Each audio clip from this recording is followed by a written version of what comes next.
তো নমস্কার বন্ধুরা, আশা করি সবাই ভালো আছেন।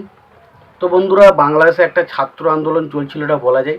শুধু ছাত্র আন্দোলন নয়, এটা এমন একটা ইস্যুতে পরিণত হয়ে গেছিল, সেটা প্রায় বাংলাদেশের প্রত্যেকটা মানুষের ক্ষেত্রে একটা সমস্যার সৃষ্টি হয়েছিল। এবং এই আন্দোলনটা শুধু ছাত্রদের মধ্যে সীমিত ছিল না, এই আন্দোলনটা প্রায় গোটা বাংলাদেশের সমস্ত মানুষ, হিন্দু মুসলিম খ্রিস্টান জৈন সমস্ত মানুষের মধ্যে ছড়িয়ে গিয়েছিল।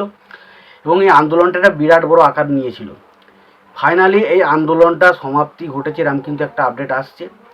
তো সেই আন্দোলনটা যেহেতু সমাপ্তি ঘটেছে, তারই পরিপ্রেক্ষিতে সাকিব খান, বাংলাদেশের মেগাস্টার সাকিব খান, তো তিনি কি বললেন সেই বিষয়ে কথা বলবো। তো তিনি বলছেন, বৈষম্য বিরোধী ছাত্র আন্দোলনে যুক্ত আবার যুক্ত সমস্ত মানুষের চাওয়া পূরণ হয়েছে। অর্থাৎ তিনি বলছেন, বৈষম্য বিরোধী ছাত্র আন্দোলনে যারা যুক্ত ছিলেন তাদের যে চাওয়াটা ছিল সেটা কিন্তু পূরণ হয়েছে। তো জয় পেয়েছে আন্দোলনকারী শিক্ষার্থীরা। কিন্তু এই জয়ের আনন্দ যেন আমাদের দেশের প্রতি বা দেশের মানুষের প্রতি ভালোবাসা ও তার দায়বদ্ধতাকে স্লান না করে দেয়। অর্থাৎ তিনি বলতে চাইছেন, এই যে আমরা জয় পেয়েছি, একটা খুশি হয়েছি যে আমরা যেটা চেয়েছিলাম সেটা আমাদের হয়েছে, কিন্তু এই জিনিসটা যেন কখনো আমাদের দেশের মানুষের প্রতি যে ভালোবাসা, এই যে আমরা এখন এতটা ভালোবাসা পেলাম বা প্রত্যেকটা মানুষের মধ্যে দেখলাম যে কতটা একাগ্রতা রয়েছে, তারা দেশের প্রতি কতটা ভালোবাসা রয়েছে, সেই জিনিসটা যেন আজকে শুধুমাত্র এটাকে একসঙ্গে জোট হওয়ার জন্য নয়, এটা যেন সারা জীবন থাকে। এটাই তবে কিন্তু এই যে জয়টা, সেটার আনন্দটা আমরা পাবো।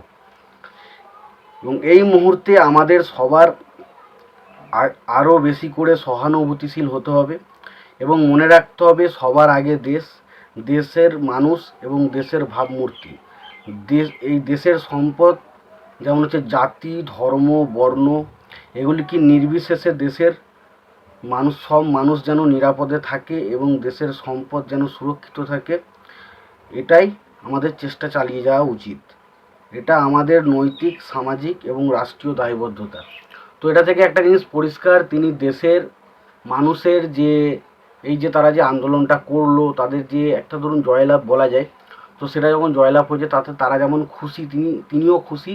এবং তিনি এটা বলেছেন বারবার করে যে এই যে জিনিসটা আমরা যে দায়বদ্ধতা বা একসঙ্গে জোট হয়ে বা একসঙ্গে কাজ করে আমরা যেমন একটা সফল একটা জিনিস করলাম, তো তিনি এটা বলতে চেয়েছেন যে বাংলাদেশের সমস্ত মানুষ এই যে স্বাধীনতাটা পাওয়ার পর তারা যেন সেই জিনিসটা ভুলে না যায়। তারা এখন যেমন যেভাবে একটা ধরুন মানুষের সঙ্গে যুক্ত ছিল এবং সমস্ত মানুষের একে অপরের সঙ্গে দায়বদ্ধতা ছিল, প্রত্যেকেই ভেবেছিল যে এটা আমার দেশ, আমার দেশকে ভালোবাসতে হবে, আমার কিছু বললে, আমার দেশের ব্যাপারে কিছু বললে আমাকে বলা।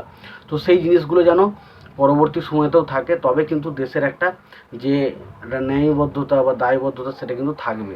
এবং তিনি এটা বলেছেন, এটা শুধুমাত্র কোনো কয়েকটা মানুষের নয়, এটা প্রত্যেকটা মানুষের কাজ বা যারা বাংলাদেশের বাসিন্দা প্রত্যেক বাংলাদেশির কাজ যে এই জিনিসগুলোকে পালন করা। এটা হচ্ছে একটা রাষ্ট্রীয় কাজ বলা যায়। তো তিনি কিন্তু এরকমভাবে তিনি দারুণভাবে বলেছেন এবং তিনি জিনিসটা বোঝানোর চেষ্টা করেছেন যে তিনি শুধুমাত্র যে একটা আমরা নিজেদেরকে ভালোবাসলে হয়, নিজের পাশাপাশি আমাদের দেশকেও ভালোবাসতে হবে। সবার আগে দেশ, তারপর দেশের মানুষ এবং তারপর দেশের ভাবমূর্তি। তো ওভারঅল এই কথাটাই তিনি বলেছেন এবং তিনি বারবার বুঝিয়েছেন যে তিনি বাংলাদেশের মানুষ বা বাংলাদেশকে তিনি কতটা ভালোবাসেন, তিনি তার কথার মাধ্যমে বারবার প্রমাণ করে দেন। তো এই ছিল আজকের ভিডিও। তো এই ভিডিওটি যদি তোমাদের কেমন লেগেছে জানিও। তোমাদের যদি ভিডিওটি পছন্দ হয়ে থাকে লাইক কমেন্ট শেয়ার করতে ভুলো না। চ্যানেলটা যদি নতুন হয়ে থাকো অবশ্যই চ্যানেলটি সাবস্ক্রাইব করে নিয়ে পাশে বেল আইকনটা অবশ্যই প্রেস করে দিও। ভালো থেকো, সুস্থ থেকো, দেখা হচ্ছে পরে ভিডিওতে।